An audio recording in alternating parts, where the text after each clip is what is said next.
देखिए बच्चे, आज का जो नेक्स्ट पीरियड है फ्रेज का है। ठीक, तो फ्रेज में मैंने आपको केवल समझाया हुआ है कि एक वर्ब होती है और वर्ब के बाद क्या होती है, प्रीपोजिशन। तो उसके हिसाब से जो उसकी मीनिंग चेंज होती है उसे हम क्या कहते हैं, फ्रेज कह देते हैं। फ्रेज भी कह देते हैं, फ्रेजल वर्ब भी बोल दिया जाता है ऐसे, फ्रेजल वर्ब। तो पहले तो क्या होता है थोड़ा सा ये समझाने का प्रयास करूंगा आपको। जैसे एक इजी से एक वर्ड ले लेते हैं, लुक। तो लुक क्या है, एक वर्ब है जिसे हम क्या कह सकते हैं, देखना। ठीक, तो ये वर्ब तभी तो रहेगी जब ये अकेली रहेगी। लेकिन अगर मान लीजिए मैं इसके साथ में प्रीपोजिशन लगा दूं, तो जैसे प्रीपोजिशन में लगा सकते हैं, ऐड लगा देते हैं। ऐड क्या है, प्रीपोजिशन।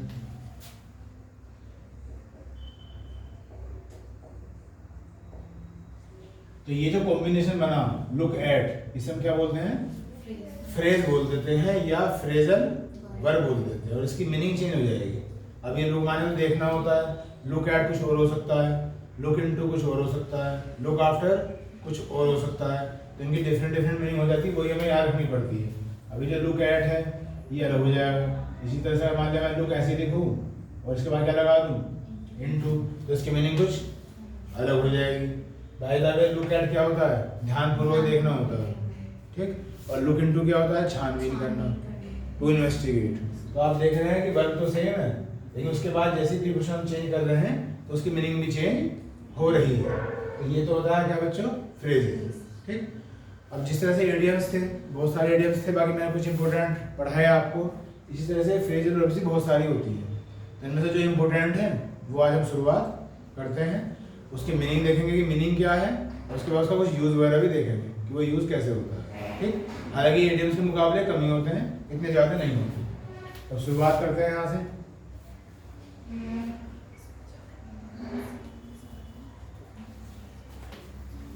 तो जो पहला है बच्चों, अकाउंट फॉर, लिखते रहे जिसे लिखना है, अकाउंट फॉर। ये फ्रेज है जिसकी मीनिंग होती है टू एक्सप्लेन द रीजन,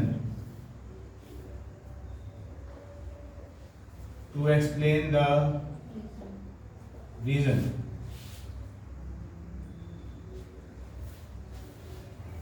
अब अकाउंट का हम कई तरह से इस्तेमाल कर लेते हैं, कुछ ना कुछ तो याद कराना पड़ेगा, इससे याद हो जाए। बाकी इनकी याद करने का कोई तरीका तो होता नहीं है, ये तो याद रखने ही पड़ते हैं। बाकी फिर भी कुछ क्लू बना के चलूंगा मैं।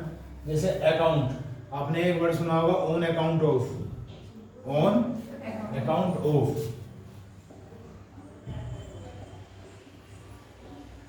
क्या मतलब होता है इसका, इसका मतलब होता है ड्यू टू। ड्यू टू का मतलब क्या होता है, वजह से, कि किसी वजह से मैं ये काम नहीं कर सका।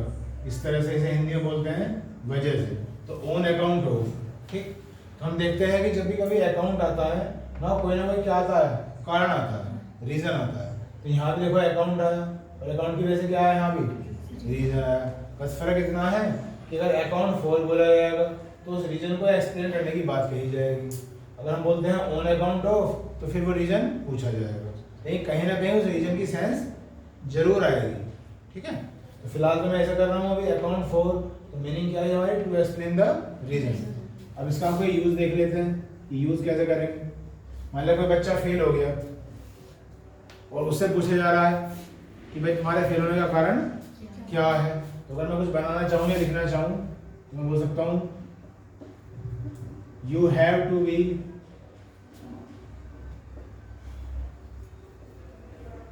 Accounted for your failure. तो इस तरह से मैं इसे इस्तेमाल कर सकता हूँ, you have to be accounted for your failure. तो आप देख रहे हो ये जो अकाउंट है और ये जो फॉर है, ये तो हमारा क्या हो गया, फ्रेज हो गया जो हमने इस्तेमाल किया है। और इसका मतलब सीधा ये हुआ कि तुम्हें अपने फेल होने का कारण बताना होगा, रीजन देना होगा। और ये अकाउंट यहाँ पे किसका काम कर रही है, वर्ब का। क्योंकि ये तो मैं पहले कह चुका हूँ कि जो फ्रेज होते हैं उनमें पहला वर्ड क्या आता है, वर्ब आता है।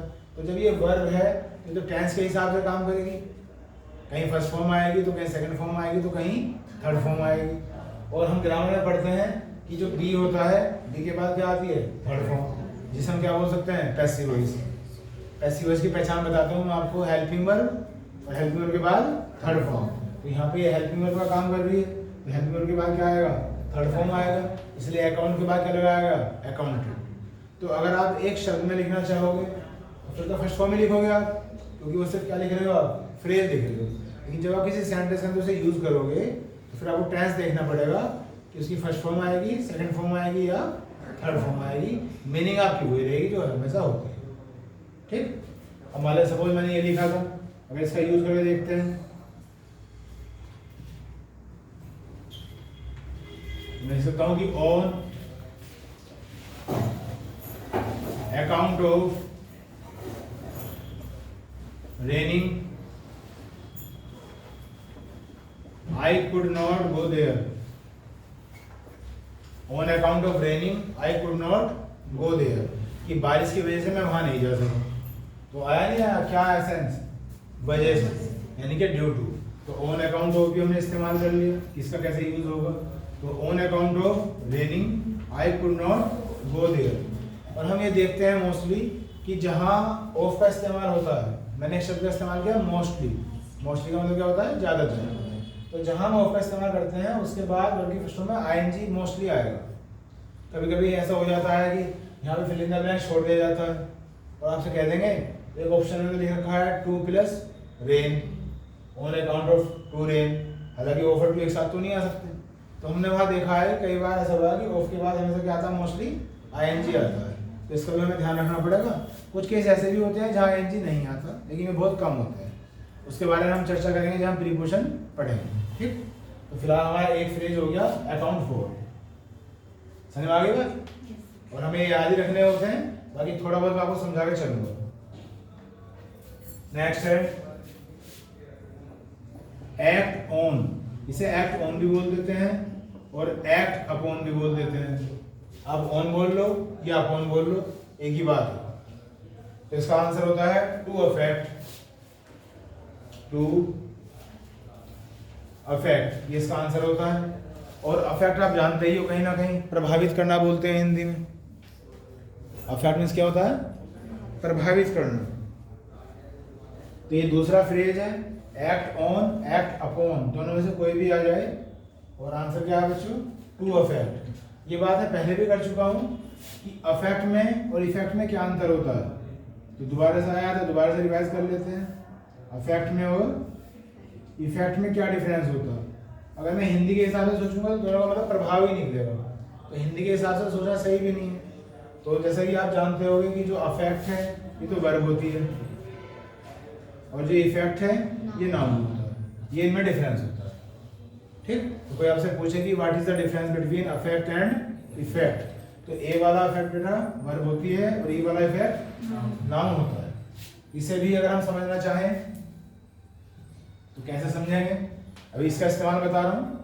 बातों से बातें निकलती रहती हैं, तो जो मेन फ्रेज मेरा ये है, इसे मैंने अभी छोड़ दिया है, फिर मैंने ये देखा तो दो वर्ड आ गए, अब मैं इन दोनों में डिफरेंस बता रहा हूँ। ठीक, कि भाई ये क्या है, वर्ब है और ये क्या है, नाउन है। अब मुझे इसका वर्ब के रूप में इस्तेमाल करना है। ठीक, तो मैं कुछ एक सेंटेंस सोच के थोड़ा सा छोटा सा सेंटेंस लिखने का प्रयास कर रहा हूँ, जैसे आई एम अफेक्टेड, बस ये लिख देता हूं मैं, आई एम अफेक्टेड। तो ये क्या है, ये भी पैसिव वॉइस है, क्योंकि पैसिव वॉइस की आपको बार बार पहचान कराई जाती है, हर बार कराई जाती है कि हेल्पिंग वर्ब के बाद थर्ड फॉर्म आएगी, इसे हम क्या बोलते हैं, पैसिव वॉइस बोलते हैं। और ये फिर हेल्पिंग वर्ब आएगी और यहाँ क्या है, वर्ब की थर्ड फॉर्म। तो दिमाग में बात आ रही है कि जो अफेक्ट होता है ये क्या होता है, वर्ब होता है। और थर्ड फॉर्म जब मैं लिखूंगा तो उसमें क्या लगा दूंगा, ईडी लगा दूंगा। तो आई एम अफेक्टेड की हिंदी क्या हुई, मैं प्रभावित हुआ। मैंने किसी को प्रभावित नहीं किया, मैं प्रभावित हुआ, जिसे हम क्या बोल रहे हैं, पैसिव वॉइस। तो ये तो मैंने इस्तेमाल कर लिया as a verb.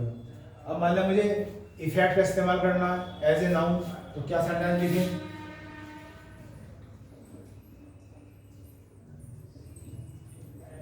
This effect of medicine is not favourable, ये मैंने ऐसे सेंटेंस लिख दिया। This effect of medicine is not favourable, कि भाई ये मेडिसिन इस्तेमाल तो कर ली लेकिन ऐसा कुछ इसका इफेक्ट आएगा ये फेवर तो नहीं करती थी, मतलब ऐसा ये इफेक्ट तो नहीं करती थी, पता नहीं क्या इसने रिएक्शन कराया क्या करा।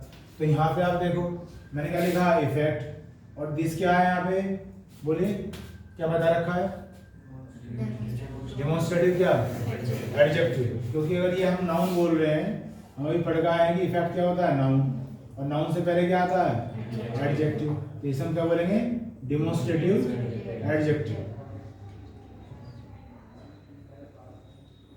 और जो डेमोन्स्ट्रेटिव वर्ड आता है कौन कौन से शब्द आते हैं इसमें, दिस, दैट, दीज और दोस, ठीक। ये डेमोन्स्ट्रेटिव एडजेक्टिव हो गया, ये नाउन हो गया, ये प्रीपोजिशन होगी, ये मेडिसिन भी नाउन है, कौन सा नाउन, कॉमन नाउन। उसके बाद इस क्या है helping verb, not com negation word कह सकते हैं जो नो को सूचित करता हो। और फेवरेबल क्या है बताइए क्या, फेवरेबल एडजेक्टिव क्या है, जो मेडिसिन को क्वालिफाई कर रहा है, ये फेवरेबल है या नहीं है, तो क्या होगा एडजेक्टिव। तो ये मैंने बता दिया कि what is the difference between affect and effect. अब हमारा फ्रेज जो था बच्चों को क्या था, act on and act upon, और इसकी मीनिंग क्या बताई, टू अफेक्ट। तो अब इसकी मीनिंग देखते हैं, कोई यूज देखते हैं इसका। तो जैसे एसिड होता है तेजाब, उससे कोई सेंटेंस बना सकते हो, कुछ याद आ रहा हो, कुछ सोचा हो, देखा हो। जैसे acids act on the skin very badly, लिख सकते हैं, ऐसा नहीं लिख सकते, acids act on the skin very badly. समझ तो गए इसकी मीनिंग क्या है कि जो एसिड होता है वो स्किन पे बहुत बुरा प्रभाव डालता है। और यहाँ देखेंगे जो ये कौन सा टेंस है बच्चों, प्रेजेंट इंडेफिनिट है, इसलिए तो वर्ब की फर्स्ट फॉर्म आई है, वर्ब चेंज नहीं हुई, जैसे यहाँ पे हो गई थी, कहाँ कर दी मैंने, ये यहाँ तो चेंज नहीं हुई, क्योंकि प्रेजेंट इंडेफिनिट में अगर वर्ब की फर्स्ट फॉर्म आती है, ये वर्ब की फर्स्ट फॉर्म में ऐसे आई है लगता है। सब्जेक्ट क्या है प्लूरल, एसिड्स बोला है मैंने, इसलिए तो यहाँ पे आया है एक्ट। अगर ये सिंगुलर होता फिर मुझे एक्ट में क्या लगाना पड़ता, ऐसे लगाना पड़ता। Acids act on the skin very bad, ये आपका फ्रेज हो गया। आगे चलते हैं, next act for, ACHE act for, इसकी मीनिंग होती है इच्छा रखना, टू डिजायर, टू डिजायर, सा लिखते रहे, एक्ट फॉर टू डिजायर। इसका यूज लिख सकते हैं, I have act for something in my life, I have act for something in my life, कि मेरी इच्छा है कुछ स्पेशल जो मेरी लाइफ में हो जाए। I have act for something in my life, ठीक। कुछ थोड़ा सा और चेंज करना चाहते हो क्या, स्पेशल लगा दो, क्योंकि बोल तो मैं स्पेशल रहा था, लिखा नहीं गया, something special in my life. अब इसे समझते हैं कि इसकी मीनिंग क्या आ गई, टू डिजायर। अगर मैं डिक्शनरी मीनिंग में जाऊं तो ये शब्द कहीं सुना है आपने, एक हेडेक वगैरह, हेडेक तो दर्द को बोल देते हैं भाई, हेडेक का मतलब क्या है, सिर में दर्द। कभी कभी ऐसा होता है, कहते हैं भाई ये तो काम तो मेरे लिए सिर दर्द बन गया है, सिर में दर्द नहीं होता, मतलब मेरे लिए मुसीबत बन गया है। तो मुसीबत का मतलब क्या है कि या तो मैं उस काम के पीछे पड़ा हुआ हूँ, या वो मेरा काम, वो काम मेरा पीछा नहीं छोड़ रहा है। ये तो बात सेंस हुई। तो एक तरह से मतलब डिजायर की सेंस में उसके पीछे पड़ जाना, एक ऐसी एक्टिविटी कि अलग नहीं हो पा रही है, मैं अलग करना तो चाह रहा हूँ। और शायद डिजायर क्या होती है, वही होती है कि भले ही मेरी कंप्लीट हो या ना हो, मेरे मन में, मेरे दिल में कहीं ना कहीं एक डिजायर है। तो इसी मीनिंग है बच्चों, एक्ट फॉर का मतलब टू डिजायर, इच्छा रखना, ठीक। और कैसे और क्यों ये मैंने आपको समझाया। Next, abound in, abound in, ये काफी इंपॉर्टेंट है, कई बार एग्जाम में आ चुका है। अबाउंड इन,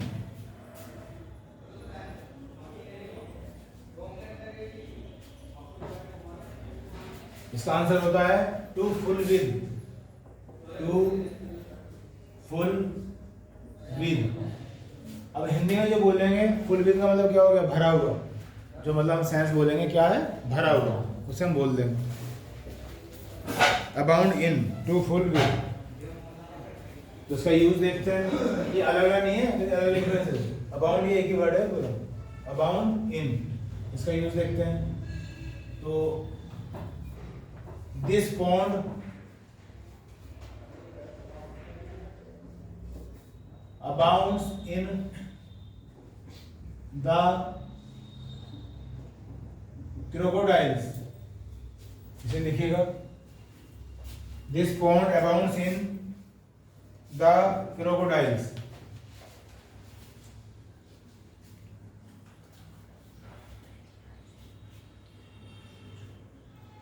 ये काफी इंपोर्टेंट है, इसे मैंने बताया कई बार, तो यही एग्जाम्पल आया है फिल इन द ब्लैंक्स में, इंग्लिश ग्रामर में। ये जो हम कर रहे हैं फ्रेज, ये भी कहाँ था, वर्ड पावर में आता है, लेकिन चीजें मैंने कहा ना नॉलेज होनी चाहिए। कोई भी सेंटेंस कहीं भी आ सकता है, कैसे भी आ सकता है, आपको पता होना चाहिए। तो ये कई बार एग्जाम में आ चुका है, और इस इनको क्या छोड़ देते हैं, फिल इन द ब्लैंक्स। यहाँ पे फिल इन द ब्लैंक्स लगा देंगे, ऑप्शन लगा देंगे 4, अब आपको वहाँ पे फिलअप करना है। तो अगर आपको याद नहीं है, क्योंकि जो फिल इन द ब्लैंक आएंगे नॉर्मल तो आएंगे नहीं, वो थोड़ा डिफरेंट होंगे तभी तो आएंगे, और ये काफी डिफरेंट है। अब अगर मान लिया किसी ने पढ़ा नहीं है, तो एक स्टूडेंट जो है आइडिया लगाने की कोशिश करता है कि भाई पौंड माने समझता हो तालाब है, क्रोकोडाइल क्या है, मगरमच्छ, तो अपना भी आइडिया लगा देता है कि भाई तालाब जो है मगरमच्छों से भरा हुआ है, कुछ इस तरह सेंटेंस है। अच्छा, वहाँ जो ऑप्शन दिखाई देते हैं तो उनमें वहाँ मिलता है विद, क्या मिलता है, विद। अब अबाउंड इन तो पढ़ा ही नहीं, या पढ़ाया तो दिमाग में नहीं रहा, लेकिन जब हम उसे पढ़ते हैं तो विद बहुत फेवरेट लगता है, अच्छा तो लगता है पढ़ने में कि भाई मगरमच्छों के साथ ही तो भरा हुआ होगा, इस तरह से दिमाग में फीलिंग आती है, और हम जाने अनजाने में उस विद पे निशान लगा देते हैं, लेकिन वो टोटली गलत है। क्योंकि कभी कभी आपने मेरे मुझे सुना भी होगा, वर्ड आफ्टर प्रीपोजिशन सुनी होगी, कि कुछ शब्द ऐसे होते हैं जो अपने साथ एक प्रीपोजिशन लेकर चलते हैं, उनमें हम चाह के भी चेंज नहीं कर सकते। जो मैं एग्जाम्पल देता हूँ आपको, बिवेयर, अवेयर, कि बिवेयर के बाद क्या आता है, ऑफ ही आएगा, अवेयर के बाद क्या आएगा, ऑफ ही आएगा। इसी तरह से अबाउंड के बाद भी क्या आएगा, इन, और इन इसलिए आएगा क्योंकि ये फ्रेज है, और जब जब ये इन रहेगा तभी तो इसकी मीनिंग ये रहेगी। अगर यहाँ से आप इन ही हटा दोगे तो मीनिंग अलग हो जाएगी, जब वो अलग हो जाएगी तो वो सेंटेंस में फिट होने गई थी। तो आप याद रखें या समझ के करें कि इस तरह के सेंटेंस में अबाउंड के बाद क्या आएगा, इन आएगा। और ये भी जो है क्या है, प्रेजेंट इंडेफिनिट है, तो इसलिए मैंने पॉन्ड क्या है, सिंगुलर, तो अबाउंड में क्या लगाया, एस लगाया, ठीक। ये चेंज होता रहेगा, और इस तरह से आपका ये यूज हो गया अबाउंड इन, जो काफी इंपॉर्टेंट है।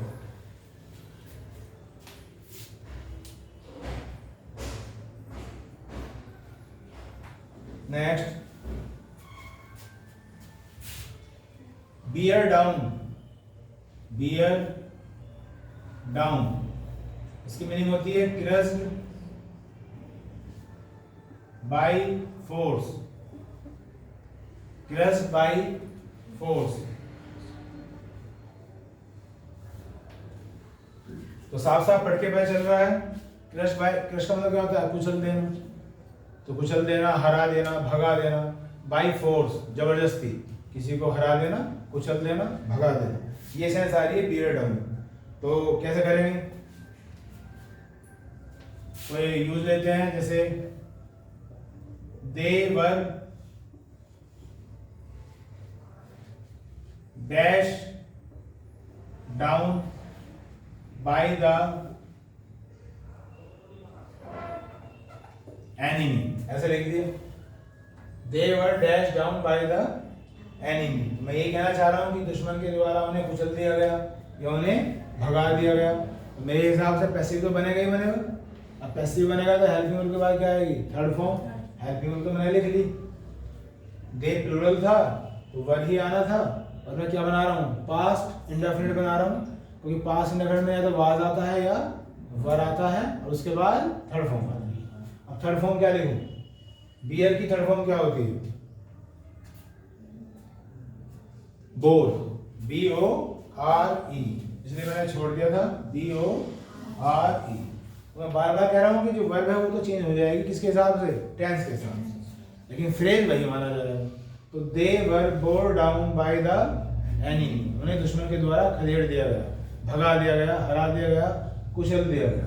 अब थोड़ा सा इसे याद कर लेते हैं, कोई लिंक वगैरह बना के। तो बियर की जो एग्जैक्ट मीनिंग होती है वो सहन करना होती है, जो हम डिक्शनरी मीनिंग देखते हैं। बियर माने सहन करना, और डाउन मीन्स क्या होता है? नीचे। अब सोचो सेंस क्या निकल के आएगी?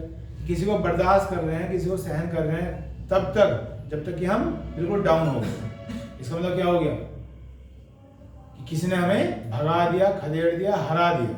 ठीक, तो इसलिए से याद रखें क्या? बियर डाउन, किसी को बर्दाश्त किया जा रहा है उस हद तक कि जब तक हम डाउन ना हो जाए, यानी हार ना जाए। ठीक, इस हिसाब से याद रखें बियर डाउन। नेक्स्ट है बियर विद।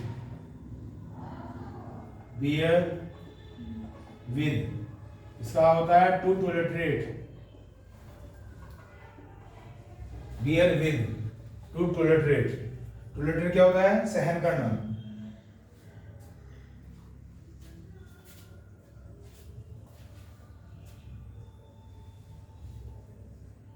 अब देखिए वही बात हुई, क्योंकि अभी तो ये अकेले अकेले आ रहे थे, मैंने कहा ना बहुत सारे होते हैं, मुझे कुछ इंपॉर्टेंट पे फोकस करना है। अब बियर वाले दो आ गए, जो मैं यहाँ समझा रहा था लुक में, जो मैं आपको समझा रहा था कि फ्रेज होता क्या है, कि जो मेन वर्ब है वो तो एक ही रहेगी, लुक लुक, और इसके बाद प्रीपोजिशन चेंज होती रहेगी और मीनिंग भी चेंज होती रहेगी। तो अभी हमने बियर देखा, बियर के बाद डाउन था, तो क्या है? Crush by force. लेकिन जब हम बियर के बाद विद लगाएंगे तो मीनिंग क्या आ जाएगी? टॉलरेट। और टॉलरेट माने क्या होता है? सहन करना। ठीक है, इसकी मीनिंग होती है सहन करना ही होती है।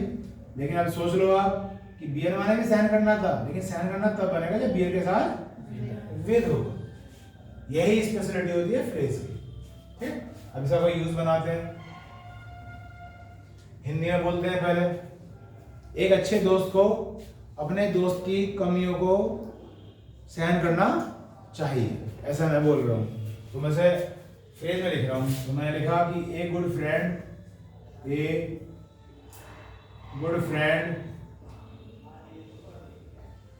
Should bear with his friends shortcomings. His friend shortcomings, shortcomings का मतलब क्या होता है? कमी। तो ए गुड फ्रेंड, एक अच्छे दोस्त को, शुड bear with, ये इस्तेमाल करते हैं मैंने bear with his friends shortcomings, अपने दोस्त की कमियों को बर्दाश्त करना चाहिए। हम मॉडल्स पढ़ चुके हैं शायद इस बैच में, तो शुड का प्रयोग किया है, क्योंकि हम क्या कर रहे हैं? एडवाइस कर रहे हैं। और मॉडल चाहे कोई भी हो, उसके बाद क्या आती है? वर्ब की फर्स्ट फॉर्म ही आती है, इसलिए शुड के बाद क्या आया? बियर ही आया। और ये मैंने बता दिया, ये क्या होता है? अपोस्ट्रोफी एस बोलते हैं इसे। फ्रेंड एक नाउन है, तो नाउन के साथ हम डाल लगा सकते हैं, नॉन लिविंग के साथ नहीं लगा सकते ग्रामर में। ये नाउन का टॉपिक है, तो जब नाउन बताऊंगा तो समझाऊंगा ऐसे। His friend shortcomings, ठीक, इस तरह से इस्तेमाल करते हैं। इधर बात, आगे चलते हैं।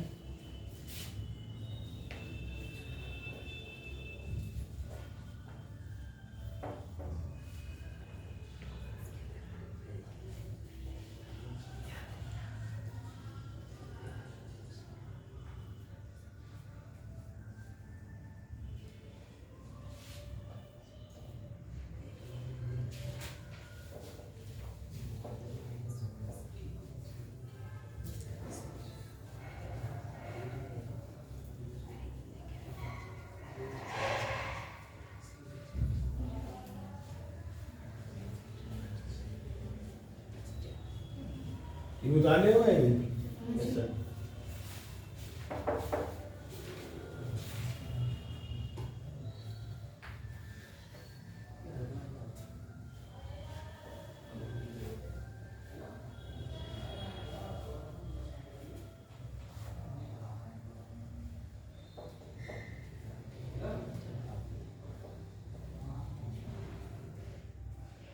आगे देखिएगा, अभी लास्ट कराया मैंने कौन सा,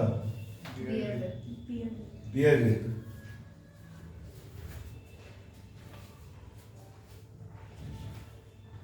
काफी इंपॉर्टेंट होते हैं बच्चे फ्रेज, लगभग किसी भी पेपर में लगा के 2 नंबर से लेके 5 नंबर तक का मैटर आ सकता है, लेकिन डायरेक्ट लिखा नहीं आएगा कि भाई ये फ्रेज हैं इनकी मीनिंग बताओ, या कुछ कहीं भी आ सकता है, फिल इन द ब्लैंक्स में, क्लोज टेस्ट तक में भी आ जाता है।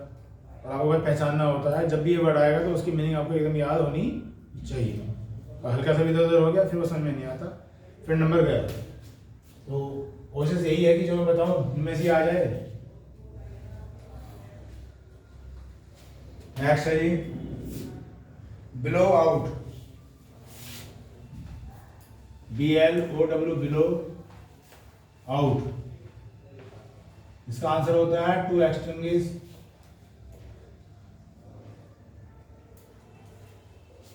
एक्सटिंग्विश आप जानते ही होंगे, आग बुझाना होता है। जो डिक्शनरी मीनिंग होती है वो क्या होती है, आग बुझाना।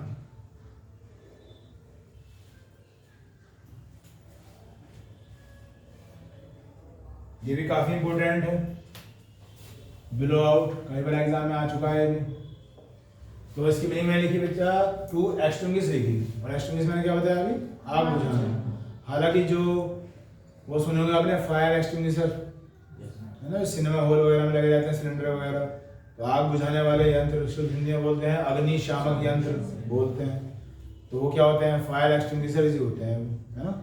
और जिसे मैंने पढ़ाया कौन सी गैस भरी होती है उसमें, CO2, कार्बन डाइऑक्साइड भरी होती है। और एक्सटिंग्विश माने क्या हो गया, बुझाना। और ये यहाँ पे क्या है, वर्ब है, क्योंकि टू के बाद हमेशा वर्ब की फर्स्ट फॉर्म आती है। और इस कॉम्बिनेशन को क्या बोलते हैं, इन्फिनेटिव बोलते हैं। ठीक है, हर एक चीज नोटिस करें। चलो, तो ये हो गया इसकी मीनिंग। अब इसका यूज देखते हैं। अब इंग्लिश जैसे मैं बताता हूँ आपको, हिंदी के हिसाब से हम सोचते हैं। तो अब हिंदी में मैंने क्या बताया अभी, आग बुझाना। लेकिन जब इसका यूज होता है तो आग बुझाने के लिए भी इस्तेमाल कर सकते हैं, लेकिन लाइट बंद करने के लिए भी इस्तेमाल कर लेते हैं इसको। मतलब कहीं लाइट, जैसे लाइट जली हुई है, मैं इसे बंद करूंगा तो स्विच ऑफ बोलना चाहिए मुझे, लेकिन इडियोमैटिक फ्रेज में या फ्रेजल वर्ब्स में क्या बोलूंगा मैं, बिलो आउट। ठीक, तो वहां से क्या रह गया, बुझाना, यानी कि बंद करना रह गया। तो प्रॉपर्ली वर्ड होता तो ये आग बुझाने के लिए है, लेकिन कहीं ना कहीं हम लाइट के लिए भी इस्तेमाल कर लेते हैं। तो मैं लाइट के लिए इस्तेमाल कर रहा हूँ, तो बोलेंगे बिलो आउट द लाइट्स। छोटा सा सेंटेंस बन गया, बिलो आउट द लाइट्स। तो इसका मतलब यही है कि लाइट को बुझा दो, ठीक, बंद कर दो।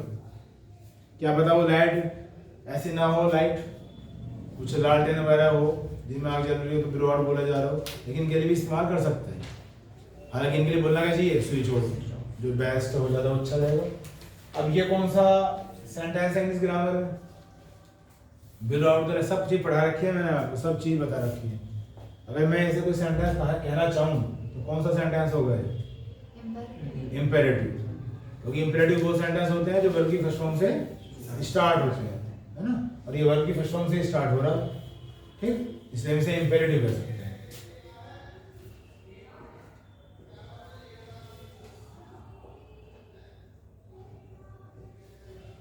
नेक्स्ट,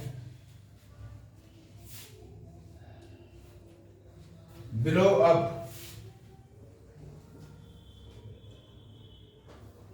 बिलो अप इसकी मीनिंग होती है टू एक्सप्लोर।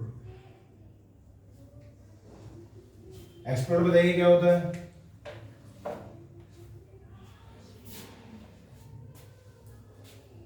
जांच करना किसी चीज की। एक्सप्लोजन नहीं सुना, एक्सप्लोजन, एक्सप्लोजन क्या होता है, एक्सप्लोजन भी नहीं सुना, विस्फोट हो जाना, विस्फोट। एक्सप्लोजिव भी नहीं सुना, विस्फोटक। हार्डिंग्स वगैरह जो होते हैं सब क्या होते हैं, एक्सप्लोजिव होते हैं। तो एक्सप्लोजन हो गया। अब एक्सप्लोजन किससे बना है, एक्सप्लोड से। तो जो वर्ब है वो एक्सप्लोड है, वर्ब तो वही हुआ, एक्सप्लोड से क्या बन गया, एक्सप्लोजन। ये वर्ब है, तो टू के बाद हमेशा क्या आती है, वर्ब की फर्स्ट फॉर्म आती है। तो बिलो अप का मतलब क्या हो गया, विस्फोट करना, करवाना, ये सेंस निकल गया है। अब इसका यूज देखते हैं।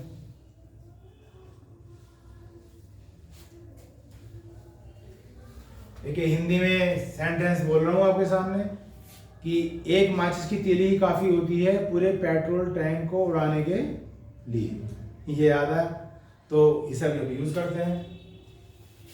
ए मैच स्टिक, हिंदी बोल बोल के मैं इसलिए बता रहा हूँ ताकि आप थोड़ा सा आराम से कंपैरिजन कर सको। एक माचिस की तीली, ए मैच स्टिक ही काफी होती है, is enough to blow up the petrol tank, the petrol tank. सही है। तो एक माचिस की तीली काफी होती है पूरे पेट्रोल के टैंक को उड़ाने के लिए, विस्फोट करने के लिए। तो इस तरह से बच्चों हमने क्या इस्तेमाल कर दिया, ब्लो अप का इस्तेमाल कर दिया। ऊपर क्या आया था, ब्लो आउट। ब्लो आउट क्या था, आग बुझाना, ठीक। और ब्लो अप क्या है, विस्फोट कर देना, ठीक। कहीं ना कहीं लिंक बना के चलो, क्योंकि किसी के तो डायरेक्ट याद हो जाते हैं, उससे तो कोई लिंक बनाने की आवश्यकता ही नहीं। लेकिन मान लें नहीं हो पा रहे या कंफ्यूजन हो रहा है तो फिर वो लिंक ही तो काम आएंगे, वरना सारी मीनिंग दिमाग में रहेंगी, पता नहीं कहाँ निशान लगाऊंगा। तो कुछ ना कुछ सोच के देखो। जैसे ब्लो आउट था तो आप ऐसे सोच कर सकते हो कि भाई आग लगी और मुझे कहाँ आ गया, मैं बाहर निकल के आ गया। कुछ ना कुछ लाइन क्रिएट कर लिया करो अपने हिसाब से।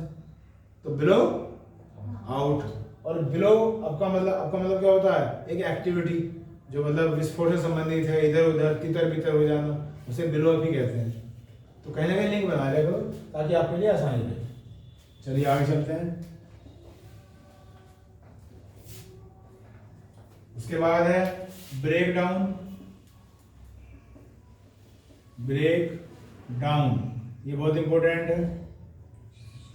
किसी को मीनिंग याद है तो बताओ, इसकी तो आसान सा भी है काफी। इंग्लिश में बोलो, sudden stop, sudden stop, sudden stop, ये इसकी मीनिंग होती है। ब्रेक डाउन और सडन माने क्या होता है, अचानक। स्टॉप माने क्या होता है, रुक जाना। कोई भी चीज अचानक रुक जाए, चलते चलते रुक जाए, कोई एक्टिविटी परफॉर्म हो रही है, अचानक कुछ उसमें अड़चन पैदा हो जाए, वो सब क्या हो गया, ब्रेक डाउन हो गया। इसे हम इजीली इस्तेमाल कर लेते हैं अपनी भाषा में कि भाई लाइट आ रही थी अच्छी खासी, एकदम से क्या हो गया, ब्रेक डाउन हो गया, ठीक। लेकिन ये कोई लाइट के लिए नहीं होता, किसी भी एक्टिविटी के लिए। कोई बाइक जा रही है, वो अचानक स्टार्ट होनी बंद हो गई, ब्रेक डाउन हो गई। कोई मैं काम कर रहा था, अचानक उसी ने इंटरप्शन डाल दिया, तो क्या हो गया, ब्रेक डाउन हो गया। तो इन सभी चीज़ों के लिए ब्रेक डाउन का इस्तेमाल कर सकते हैं। और मैं फिर वही बात कहूँगा, जिसे याद नहीं रहता या जो इस बारे में नहीं जानता, ब्रेक माने क्या जानता होता है, तोड़ना, ठीक। डाउन माने नीचे, और मीनिंग देखो क्या, अचानक रुक जाना। तो अगर ये याद नहीं होंगे तो कोई हेल्प होने ही नहीं वाली, किसी तरह से हेल्प नहीं होने वाली। इसलिए थोड़ा सा मुश्किल से लगते हैं, कोई याद करने का मैटर इसमें ज़्यादा होता है। कोई यूज देखते हैं। और ये मैंने कहा कि अगर लाइट अचानक चली जाए और कोई भी काम रुक जाए तो वो भी इसमें इंटरप्शन आ गया काम में। तो लाइट की वजह से बोल रहा हूँ कि द इलेक्ट्रिसिटी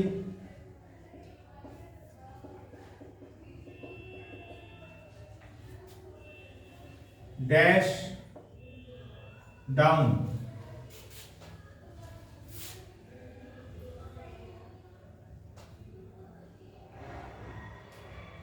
द क्लास। ऐसे छोटा सा सेंटेंस बना दियो कि the electricity dash down the class. Electricity की वजह से क्लास जो है क्या हो गई, ब्रेक डाउन हो गई। क्या ब्रो, जो फिल इन द ब्लैंक छोड़ा उसमें क्या भरना चाहिए मुझे, ब्रो भरना चाहिए, क्योंकि एक्शन क्या है, हो चुका है, एक्शन हो चुका है। तो ब्रेक की सेकंड फॉर्म क्या आएगी, ब्रो। और टेंस कौन सा बन गया, पास्ट इंडेफिनिट, क्योंकि पास्ट इंडेफिनिट वर्ब की सेकंड फॉर्म आती है। तो the electricity broke down the class, ठीक। थोड़ा सा और लिख देता हूँ क्योंकि थोड़ी सेंस क्लियर नहीं हुई कि भाई क्लास समझ में तो आ रही है बात, थोड़ा कुछ और वर्ड इस्तेमाल कर देता हूँ। The electricity broke down in the middle of the class, कि भाई क्लास चल रही थी, उसके बीच में क्या चली गई, लाइट चली गई। ठीक, तो थोड़ा सा और क्लियर सेंस हो गई। आगे चलते हैं। नेक्स्ट है back out. Back out simple ही है, कुछ ज़्यादा डिफरेंट नहीं है, बोलते भी हैं। बताओ क्या होता है बैक आउट करना? पीछे हट जाना। तो पीछे कैसे हट जाना? वादे से पीछे हट जाना। किसी ने कोई प्रॉमिस किया हो, है ना, उससे पीछे हट गया, मुकर जाना बोलते हैं इसे। तो इंग्लिश में बोलना चाहिए टू विथड्रॉ। टू विथड्रॉ ये होता है पीछे हट जाना या मुकर जाना। इसका यूज देखते हैं।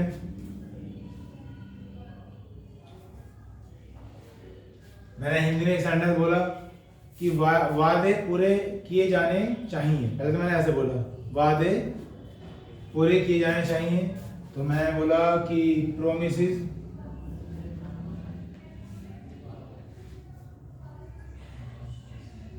Should be kept. ये तो ये हो गया कि वादे जो है पूरे होने चाहिए, जो निभाना चाहिए। ठीक, अब मैं आगे बोल रहा हूँ किसी को भी मुकरना नहीं चाहिए। जैसे कैसे बोलूं? No one should back out. No one should back out, कि किसी को भी पीछे हटना नहीं चाहिए। मैंने पहला सेंटेंस लिख दिया, इसलिए मुझे दूसरे सेंटेंस में कुछ लिखने की जरूरत नहीं है। वो पहले वाले सेंटेंस से बात क्लियर हो रही है कि बात किसकी हो रही है पीछे हटने की। और इसलिए मैंने इसे कुछ दिन पहले आपको एक टर्म समझाई थी, शायद आपके बैच में, डिडक्शन। डिडक्शन क्या बोला था मैंने डिडक्शन के बारे में? एक शब्द होता है डिड्यूस, DEDUC, इसी से बनता है डिडक्शन। और डिडक्शन का मतलब ये होता है कि अगर एक सेंटेंस के दो पार्ट हों और दूसरे पार्ट से पहले कुछ उसे स्पष्ट करने के लिए कुछ कहा गया तो उसे कहते हैं डिड्यूस करना। क्या करना? तो ये एग्जांपल हो सकता है डिड्यूस का या डिडक्शन का, क्योंकि सेकंड सेंटेंस को लिखने से पहले मैंने पहले क्लियर कर दिया कि बात किसकी हो रही है। तो अगर कहीं मान लिया पढ़ो आप डिडक्शन या डिड्यूस, तो उसके ये मायने होते हैं। ठीक, इसका आप ध्यान रखें। आगे चलते हैं।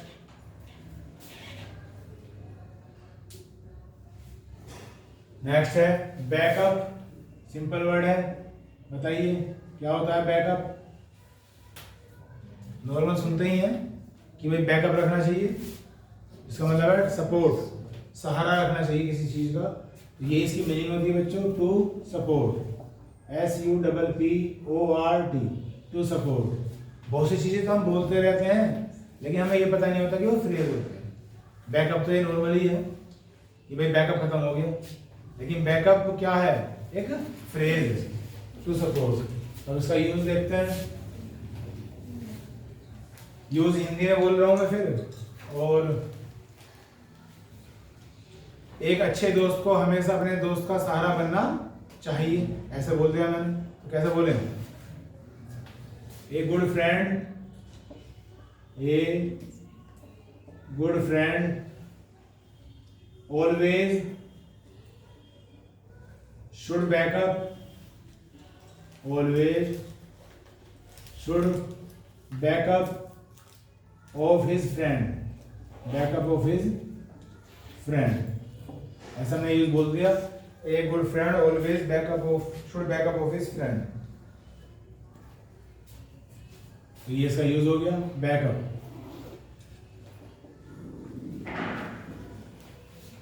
नेक्स्ट है बच्चों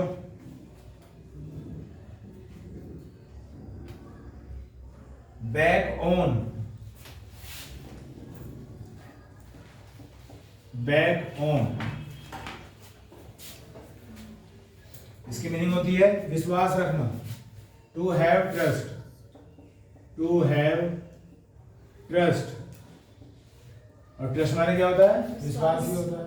तो विश्वास रखना बैक ऑन होता है। एक फ्रेज और भी सुना होगा आपने, बैंक अपॉन। बैंक अपॉन, उसकी मीनिंग भी यही होती है विश्वास न हो, विचार कभी आगे आएगा। ये बैक ऑन है। तो छोटा सा एग्जांपल है, you should back on your strength, कि तुम्हें अपनी ताकत पर भरोसा होना चाहिए। You should back on your strength, कि तुम्हारी क्या पॉजिटिव चीजें हैं उन पे विश्वास होना चाहिए। Next, break into. Break into ये बहुत इंपॉर्टेंट है और कई बार आपको समझा भी रखा है शायद पहले। क्या होता है बताओ? ब्रेक इनटू, ब्रेक इनटू होता है जबरदस्ती घुस जाना, चोरी करने के इरादे से, कुछ गलत करने के इरादे से, उसे क्या बोलते हैं? Break into. तो उसकी नहीं लिख सकते हैं, to enter, to enter forcibly, to enter forcibly, जानबूझकर ताकत दिखाकर घुस जाना। और उसका यूज हो सकता है the thief broke into the house, broke into the house, ये इसका यूज हो सकता है कि जो चोर है वो घर में घुस गया गलत इरादे से, तो ब्रेक की सेकंड फॉर्म क्या हुई? ब्रोक। ठीक, ब्रोक इनटू द हाउस, और ये भी सेंटेंस क्या हो गया? Past indefinite. ठीक, ये काफी इंपॉर्टेंट है, इसको ना पता हो तो ध्यान रखना इसका, ब्रेक इनटू का। नेक्स्ट है ब्रेक आउट, ब्रेक आउट, ये भी काफी इंपॉर्टेंट है। ब्रेक आउट, ब्रेक आउट क्या होता है? फैलना। ब्रेक आउट को हिंदी में क्या बोलते हैं? फैलना। और फैलना को बोल सकते हैं स्प्रेड, तो टू स्प्रेड बोल सकते हैं इसे। अब फैल क्या रहा है? किस तरह से? मतलब कोई लड़ाई बहुत बड़े क्षेत्र में फैल गई, युद्ध बहुत बड़े एरिया में फैल गया, वहां से इस्तेमाल कर सकते हैं। कोई बीमारी है जो बहुत बड़े एरिया में फैल गई, जैसे भी कोरोना था, ठीक है, महामारी बन गई थी, तो इस तरह से हम इसे इस्तेमाल कर सकते हैं। इसका यूज देखते हैं। और ब्रेकआउट का मतलब क्या होगा? फैलना, फैल जाना।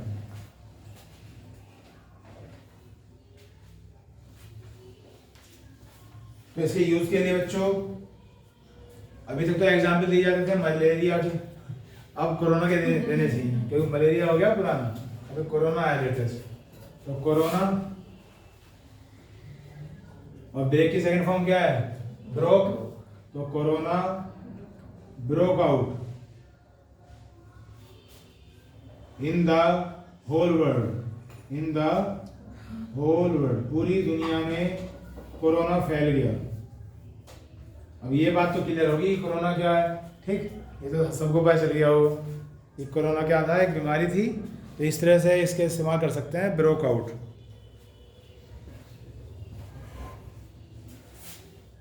नेक्स्ट,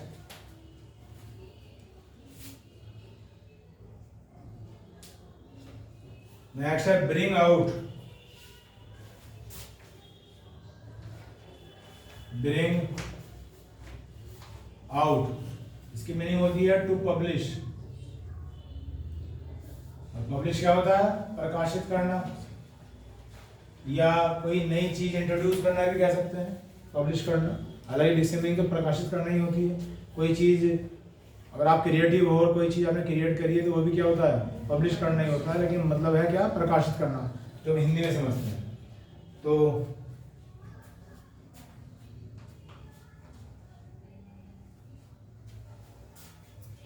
इसका यूज देखते हैं,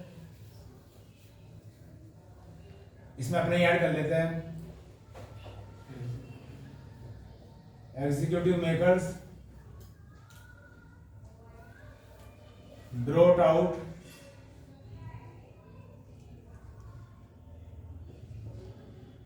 सम good books, some good books, सही रहेगा, ठीक। तो ब्रिंग की सेकंड फॉर्म क्या है? ब्रोट, है ना। तो एग्जीक्यूटिव मेकर्स ने ब्रॉट आउट की, प्रकाशित की या क्रिएट की, जैसे मैं बता रहा था आपको, कुछ अच्छी किताबें। तो ब्रिंग की सेकंड फॉर्म क्या आ गई? ब्रॉट, और मतलब क्या होता है? प्रकाशित करना, यानी कि टू पब्लिश।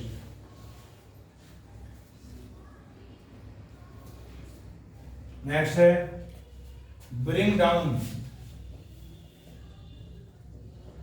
ब्रिंग डाउन, इसकी मीनिंग होती है बच्चों to reduce, to reduce.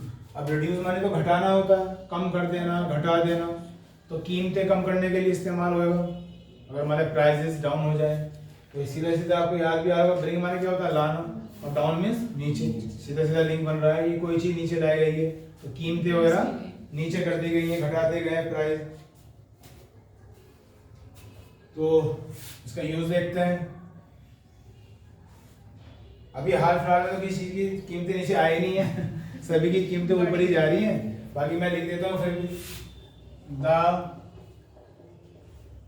Prices of oil, the prices of oil. आप भी बनाओ, कैसे बनाओगे सेंटेंस कंप्लीट करो। मैं जो कहना चाह रहा हूँ, लेकिन मैं कहना चाह रहा हूँ कि आजकल जो है तेल की कीमतों में गिरावट आई है, ऐसे बोलना चाह रहा हूँ। सोचो, बोल के बताओ कैसे बोलोगे।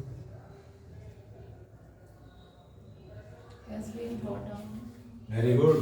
The prices of oil has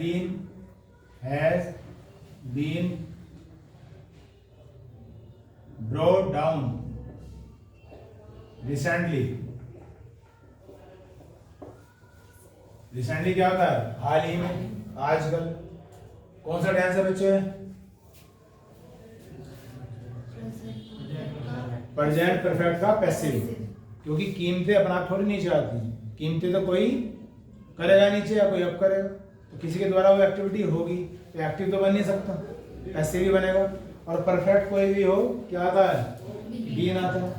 तो ये प्रेजेंट परफेक्ट का क्या है, पैसिव वॉइस, कि कीमतें कम कर दी गई हाल ही में। तो ब्रिंग की सेकंड फॉर्म क्या आ गई, ब्रोड डाउन। अच्छा एक बात और बता दो, ये जो प्राइसेस है इसके साथ हैज का प्रयोग क्यों हुआ है, अब नहीं होना चाहिए था, सिंगुलर ही बनता है। बहुत से स्टूडेंट एस देखते हैं ना, ये एस से क्या बन रहा है, प्लूरल बन रहा है। प्राइसेस को हिंदी में क्या बोलेंगे, कीमत। अब कीमत सिंगुलर है प्लूरल है, सिंगुलर है। यहाँ कोई वैल्यू थोड़ी है, चाहे उसकी वैल्यू 1 रुपया हो चाहे 1000 रुपये हो, तो वो तो ये क्या है, जैसे अनकाउंटेबल है। जो करेंसी है वो है काउंटेबल, लेकिन जो प्राइसेस है जिसे हम कीमत बोलते हैं वो तो अनकाउंटेबल है ना। तो हमेशा क्या बनेगा बच्चों, सिंगुलर ही बनेगा। ये छोटी छोटी बातों पे ध्यान देना जरूरी है कि कहाँ गलती हो रही है, क्या सही हो रहा है, सब चीज देखते रहो, समझते रहो। नेक्स्ट है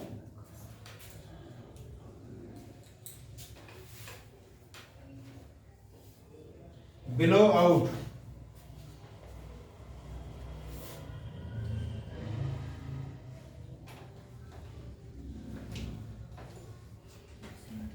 बिलो आउट तो हो गया ना हमारा, ये रिपीट हुआ। नेक्स्ट करते हैं call for, CALL call, FOR call for. इसकी मीनिंग होती है टू डिमांड, डिमांड करना, टू डिमांड। तो सीधी सीधी मीनिंग क्या आ जाएगी। हालांकि कॉल माने क्या होता है, बुलाना होता है, पुकारना होता है। लेकिन जब हम किसी को बुलाते हैं, पुकारते हैं, तो मन में तो कोई डिमांड है ही, तभी तो उसके लिए हम इच्छा कर रहे हैं कि भाई वो आए हमारे पास, हम अपनी बात उससे कह सकें। तो इसे कोई यूज देखते हैं।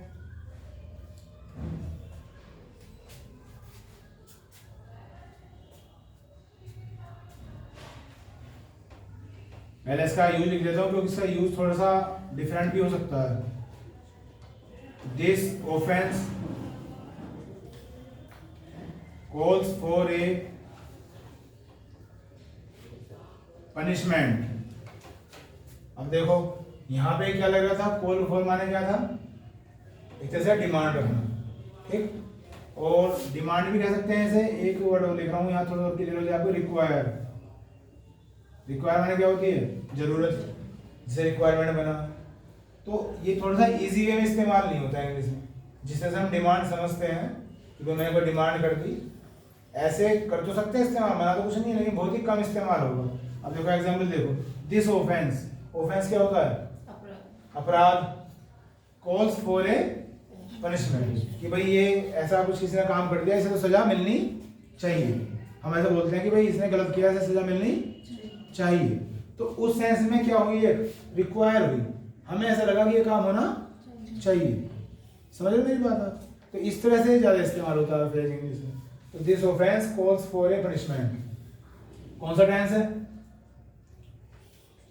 Present indefinite. और दिस ऑफेंस क्या है? सिंगुलर, तो कॉल में क्या लग गया? S. Calls for a punishment. ठीक, ये वैसे रिवाइज कर लेते हैं। पहला क्या था बच्चों जो बोर्ड में है आपके? Blow out. तो ब्लो आउट क्या था? टू एक्सटिंग्विश, यानी कि आग बुझा देना। ठीक, ऐसे बोला गया था। तो अगर मैं बिलो की बात करूं तो बिलो क्या होता है? बहना, बहना, चलना, हवा चलने को बोल देते हैं बिलो। ठीक, यहाँ तक कि जो हॉर्न बजाना होता है उसे ही बोल देते हैं बिलो।